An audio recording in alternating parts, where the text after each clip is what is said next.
सिंह राशिफल 2025। इस साल प्रेम विवाह की इच्छा रखने वाले लोगों को अच्छे परिणाम मिलेंगे। हालांकि सिंह राशि वालों को कुछ सावधानियां भी रखनी होगी, क्योंकि इस वर्ष केतु का भी आपके जीवन पर असर पड़ने वाला है। तो आइए दोस्तों देखते हैं सिंह राशि वाले जातकों के लिए ये साल 2025 कैसा रहने वाला है। स्वास्थ्य, शिक्षा, व्यापार, नौकरी, आर्थिक पक्ष, प्रेम संबंध, वैवाहिक जीवन, भूमि, भवन, वाहन, सुख समेत हर एक राशिफल को विस्तार से जानेंगे। सबसे पहले तो आपको बता दूं, सिंह राशि में वे नाम के जातक आते हैं जिनके नाम का पहला अक्षर मैं या ट अक्षर से शुरू होता है, जैसे कि मनीष, मीना, और ट अक्षर के नाम में जैसे कि टिंकू, टीना, टप्पू। अंग्रेजी में एम या टी अक्षर से शुरू होने वाले नाम के जो जातक हैं वो सिंह राशि के जातक के अंतर्गत आते हैं। सिंह राशि के जातक कैसे होते हैं, उनके व्यक्तित्व के बारे में भी आपको कुछ बातें बता दूं। सिंह राशि के जातकों का स्वामी ग्रह सूर्य होता है। इनका गुण धर्म स्थिर अग्नि तत्व के जातक होते हैं। ये पूर्व दिशा इनके लिए लाभकारी होती है। जिन जातकों को जन्म समय जन्म पत्रिका में चंद्रमा सिंह राशि में होता है उनकी सिंह राशि होती है। और सिंह राशि का स्वामी ग्रह सूर्य है। सूर्य को 9 ग्रहों में राजा की उपाधि प्राप्त है। यानी सिंह राशि के जो जातक होते हैं दोस्तों, वो एक राजा की तरह जीवन जीना पसंद करते हैं। इन जातकों में नेतृत्व क्षमता बहुत अधिक होती है। लीडरशिप क्वालिटी रखते हैं। ये सिंह राशि वाले जातक समाज में मान सम्मान और प्रतिष्ठा भी प्राप्त करते हैं। भले ही देर से सही, लेकिन वे सामाजिक मार्गदर्शन में कुशल होते हैं। इनके मित्र काफी श्रेष्ठ होते हैं। कई जगहों पर सिंह राशि के जातक उच्चतर प्रशासनिक पदों पर और राजनीतिक पद में भी उच्च दर्जा हासिल करते हैं। ये जातक कर्मठ और न्याय प्रिय होते हैं। सिंह राशि वाले अत्यधिक महत्वाकांक्षी होते हैं।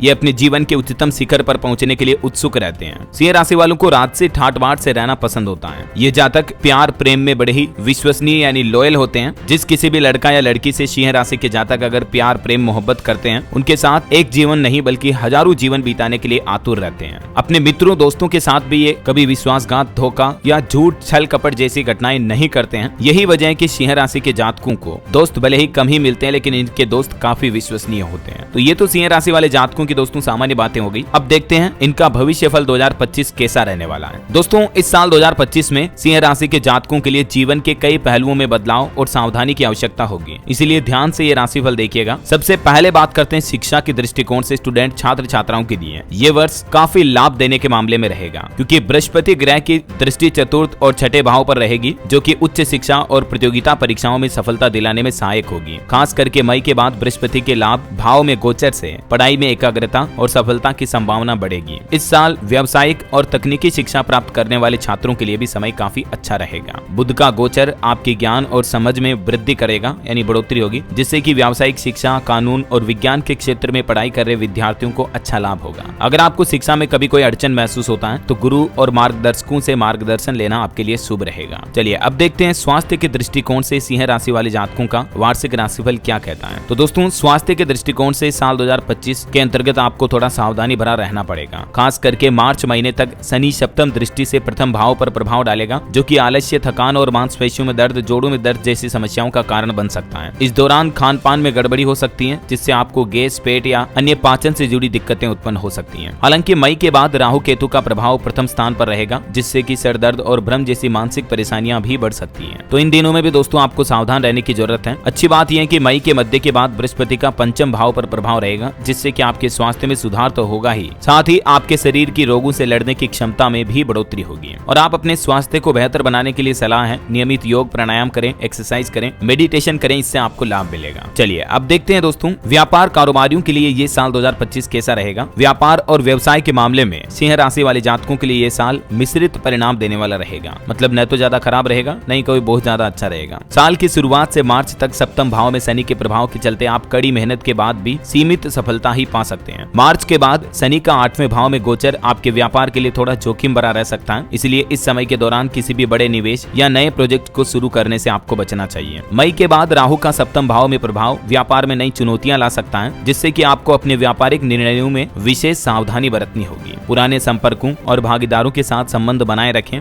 लेकिन किसी भी नए साझेदारी प्रस्ताव को भली भांति से समझे। मतलब किसी के साथ पार्टनरशिप में अगर आप कोई बिजनेस काम धंधा शुरू करते हैं तो जरा सावधान होकर अलर्ट होकर करें। कुल मिलाकर पुराने व्यापार को चलाने में सफल होंगे, लेकिन नया निवेश करने से बचें तो आपको लाभ मिलेगा। वहीं जो जातक खुद का काम धंधा नहीं करते हैं, अगर नौकरी करते हैं, तो नौकरी पेशा वाले जातकों के लिए ये साल प्रगति और कठिनाई दोनों का मिश्रण रहेगा। मतलब आपको सफलता भी मिलेगी, लेकिन थोड़ी बहुत परेशानियां भी आएगी, समझ रहे हो। छठे भाव का स्वामी साल के शुरुआत में दूसरी राशि में रहेगा, जिससे कि आपको कड़ी मेहनत तो करनी पड़ेगी, लेकिन प्रमोशन या नई जिम्मेदारियों के अवसर भी मिल सकते हैं। अभी आप जिस पोस्ट पर जॉब करते हैं उससे आपको प्रमोशन मिल सकता है, तो आपकी तनख्वाह भी बढ़ेगी मतलब। और फिर मार्च के बाद बाद कार्यस्थल पर चुनौतियां बढ़ सकती हैं, लेकिन बृहस्पति की कृपा से आप अपने काम में बेहतर प्रदर्शन करेंगे, क्योंकि बृहस्पति का नवम दृष्टि से छठे भाव पर प्रभाव कार्यस्थल में आपके पक्ष में रहेगा। और मई के बाद लाभ भाव में बृहस्पति का गोचर आपकी नौकरी को और सुरक्षित और स्थिर बनाए रखेगा। प्रमोशन या वेतन वृद्धि के प्रयास जारी रखें, चुनौतियों को शांत दिमाग से हल करें तो बिल्कुल लाभ मिलेगा। चलिए अब देखते हैं आर्थिक पक्ष रुपये पैसों के हिसाब से ये साल आपके लिए कैसा रहेगा। तो दोस्तों, आर्थिक दृष्टिकोण से ये साल सिंह राशि वाले जातकों के लिए मिश्रित परिणाम देगा। मतलब पैसों की इतनी कोई दिक्कत तंगी भी नहीं आएगी और ना ही कि ऐसे कि आप इसी साल अंबानी बन जाओगे, समझ रहे हो। साल की शुरुआत से लेकर मई तक बृहस्पति की पंचम दृष्टि धन भाव पर रहेगी, जिससे कि आपको आय बढ़ाने के अवसर भी मिलेंगे और आपके बचत में भी बढ़ोतरी होगी, आपका बैंक बैलेंस भी बढ़ेगा शुरुआत से लेकर मई महीने तक। हालांकि मार्च के बाद शनि का दूसरे भाव पर प्रभाव आर्थिक मामलों में कुछ अड़चनों का संकेत दे सकता है। राहु और केतु का गोचर भी आर्थिक अस्थिरता ला सकता है, इसलिए आपके लिए सलाह है दोस्तों कि आप फिजूल खर्ची करने से बचें। ऐसा नहीं कि दोस्तों पर गुलछर्रे उड़ा रहे हो, ऐसे पार्टियां कर रहे हो रोजाना, तो ऐसे फालतू के खर्चे ना करें। व्यय पर खर्चों पर नियंत्रण रखें तो आपके पास अच्छी बचत भी होगी, पैसों का कलेक्शन भी होगा, क्योंकि मई के बाद तो बृहस्पति का लाभ भाव में गोचर आपकी आय को फिर से मजबूत करेगा।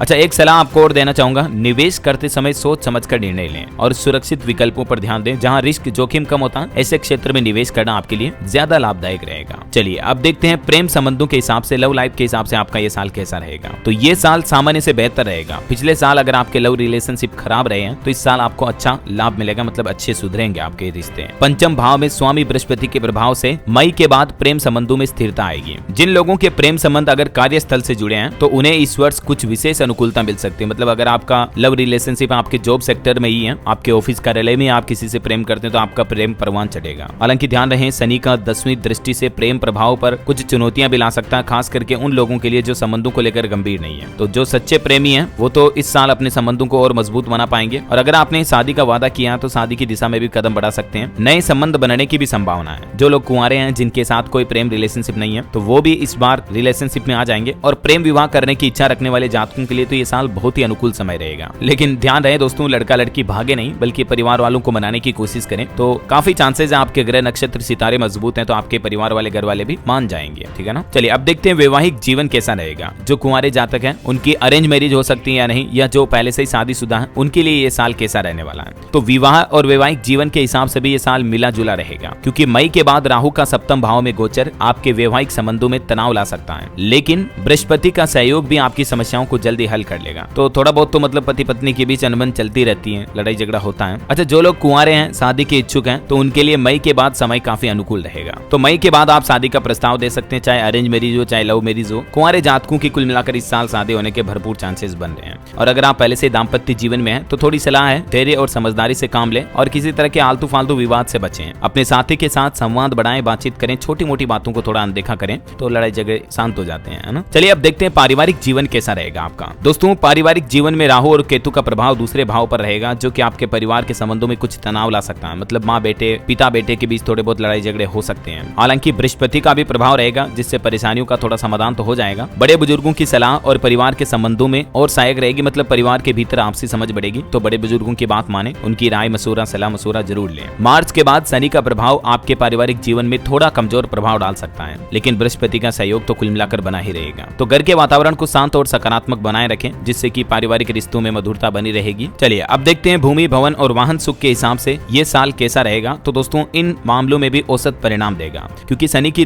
10वीं दृष्टि चतुर्थ भाव पर रहेगी, जिससे कि भूमि और भवन संबंधित कार्यों में कुछ अड़चने आ सकती हैं। बृहस्पति का लाभ भाव में गोचर भूमि संबंधित मामलों में लाभ देगा, लेकिन किसी भी तरह का बड़ा निवेश करने से पहले अच्छी तरह से सोच विचार कर लें। वाहन खरीदने का मन हो तो पुराने वाहन को भलीभांति जांच लें और कागजात पूरे चेक कर लें, ताकि आपके साथ कोई धोखाधड़ी ना हो। ओके, तो ये तो अलग अलग पर्सपेक्टिव से राशिफल बता दिया दोस्तों मैंने आपको। और चलिए अब देखते हैं कुछ ज्योतिषीय उपाय, ट्रीटमेंट मतलब रेमेडीज देखते हैं एस्ट्रोलॉजी से जुड़ी। तो उपायों में एक तो ये है कि जब भी आपको लगे कि जीवन में परेशानियां चल रही, गुरुवार के दिन मंदिर में बादाम का दान करें, इससे बृहस्पति के शुभ प्रभाव को बढ़ावा मिलेगा, ठीक है। और माथे पर केसर का तिलक लगाएं, जिससे कि मानसिक शांति बनी रहेगी। और आप अपने पास चांदी का चकोर टुकड़ा रखें, ये राहु केतु के प्रभाव को थोड़ा कम करेगा। आप अपने घर की तिजोरी में आपका जो भी पर्स है उसमें भी रख सकते हैं, थोड़ा सा मतलब चौकुट स्क्वायर शेप में चांदी का टुकड़ा रखना। ऐसा नहीं कि चांदी की अंगूठी पहन रखी तो कोई दिक्कत नहीं, समझ रहे। और बाकी धार्मिक ग्रंथों का अध्ययन करें, बड़े बुजुर्गों का आशीर्वाद प्राप्त करें, इससे आपके घर में शांति बनी रहेगी, मन शांत रहेगा, तो फालतू की टेंशन ओवरलोड नहीं होगा, तो जीवन भी आसान रहेगा। तो ये कुछ एस्ट्रोलॉजी से जुड़ी जानकारियां मैंने आपको बता दी। बाकी दोस्तों, मैं अपने दिल से आपको एक ही बात कहना चाहूंगा, मेहनत करो जिस किसी भी क्षेत्र में आप अभी हो। अगर आप दबा के मेहनत करोगे तो आपको अच्छे परिणाम मिलेंगे।